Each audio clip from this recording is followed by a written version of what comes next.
Hello guys, so today I'm gonna talk about these books. Oh sorry, sampulnya ketekuk karena tertekuk. Jadi judulnya adalah Learning How to Learn. By the way, sorry kalau misalkan ada suara-suara yang cukup berisik karena di luar itu kayaknya lagi ada hajatan gitu, so I'm so sorry. Tapi aku harap kalian bisa dengar suara aku dengan lebih jelas dibandingkan suara berisik di belakang. Nah, jadi buku Learning How to Learn ini adalah tentang buku gimana cara untuk belajar. Dan menurut aku buku ini sangat-sangat worth it dan sangat perlu dibaca sama calon guru, calon pengajar, atau siapapun kalian yang minat di bidang pendidikan gitu. Begitupun dengan kalian yang sekarang sedang menjadi pelajar gitu, entah kalian siswa, mahasiswa, atau bahkan mungkin kalian dosen dan semacamnya. This is really a good book. Nah, jadi beberapa insight yang aku suka dalam buku ini adalah yang pertama, dia itu memperkenalkan aku dengan satu mode yang aku tuh baru tahu dari buku ini. Namanya itu adalah mode difusi. Jadi apa itu mode difusi? Mode difusi itu adalah jadi manusia itu sebenarnya nggak dirancang untuk fokus terus-terusan selama berpuluh-puluh menit, berjam-jam ke satu hal gitu. Ada masanya di mana manusia itu harus mengalihkan pikiran, pandangan dia ke satu hal yang dia udah fokusin selama bermenit-menit itu tadi. Jadi kayak misalkan sesimpel kalian belajar matematika fokus selama 30 menit. Kalian perlu mode difusi atau kalian perlu mode istirahat gitu loh secara simpelnya gitu. Kenapa kalian perlu itu? Simpelnya itu ya agar kalian nanti bisa balik lebih fokus gitu. Dibandingkan kalian belajar 1 jam nonstop, lebih baik kalian belajar 30 menit lalu kemudian kalian alihkan dulu diri kalian ke mode difusi selama 5 menit lalu kemudian kalian belajar lagi gitu. Nah, gimana cara ngalihin ke mode difusinya? Yang pertama, jangan main HP. Jangan justru kalian belajar matematika 30 menit terus kalian aku mau beralih ke mode difusi, aku mau beralih ke mode non fokus gitu, biar aku bisa balik lebih konsen lagi nanti. Tapi kalian scroll TikTok, maka itu nggak akan pernah jadi 5 menit, mungkin itu akan jadi 50 menit gitu. Nah, cara mode difusi mungkin kalian cukup ya udah kalian tinggalkan buku kalian, pekerjaan kalian cuma bengong ngeliatin sekitar.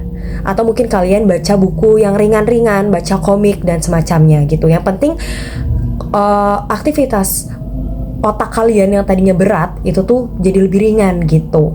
Itu adalah mode difusi itu tadi. Mungkin kalian bisa banget untuk coba itu, karena itu adalah salah satu taktik untuk meningkatkan konsentrasi otak kalian. Nah, yang kedua ada namanya jalan-jalan gambar. Nah, jalan-jalan gambar ini tuh apa? Jadi sebelum kalian mempelajari sesuatu atau bahkan sebelum kalian membaca buku, kalian itu bisa untuk melihat. Misalkan kalian mau belajar mata pelajaran biologi 1 bab nih. Nah, kalian bisa baca dulu sekilas satu bab itu gitu. Nah, dengan kayak gitu seenggaknya kalian itu punya gambaran tentang apa sih yang akan kalian baca nantinya gitu, atau tentang buku ini tuh akan bahas apa sih gitu. Dibandingkan kalian have no clue sama sekali dan kalian mungkin tiba-tiba baca atau tiba-tiba kalian pelajari itu. Nah, itu akan lebih itu akan membuat otak kalian tuh lebih mudah untuk paham ketika kalian itu melakukan jalan-jalan gambar itu tadi. Nah, yang ketiga adalah olahraga. Tanpa dipungkiri, olahraga itu ternyata salah satu kegiatan yang sangat baik untuk memberikan asupan nutrisi ke otak kalian. Selain makan makanan bergizi, ternyata olahraga itu bisa membuat saraf-saraf otak kalian itu jadi lebih lebih berstamina gitu. Jadi ketika kalian nantinya mempelajari hal-hal atau pelajaran yang mau kalian pelajari, itu akan menjadi lebih mudah gitu, karena istilahnya kalian ini punya otak yang bernutrisi gitu. Nah, kemudian salah satu insight yang aku juga suka banget dari buku ini adalah banyak banget orang tuh sering banget bilang kalau misalkan dia itu lambat dalam memahami sesuatu dan dia merasa itu adalah sebuah kutukan, itu adalah suatu hal yang kayak menyedihkan. Tapi di buku ini justru dianggap sebagai sebuah kelebihan. Kenapa? Karena dengan orang, misalkan orang punya daya ingat dan kemampuan memahami sesuatu itu seperti mobil balap gitu. Dia cepat nangkap sesuatu tuh cepat. Dan mungkin satu lainnya itu menangkap sesuatu, memahami sesuatu itu seperti siput yang sedang berjalan gitu. Jadi dia lambat banget memahami sesuatu tuh. Nah, tanpa dipungkiri, tanpa orang-orang tuh sebenarnya orang yang lambat dalam memahami sesuatu, dia itu kadang punya kelebihan yang mana dia bisa memahami detail-detail kecil yang mungkin terlewatkan gitu, dilewatin sama orang yang punya kemampuan pemahaman yang seperti mobil balap ini tadi.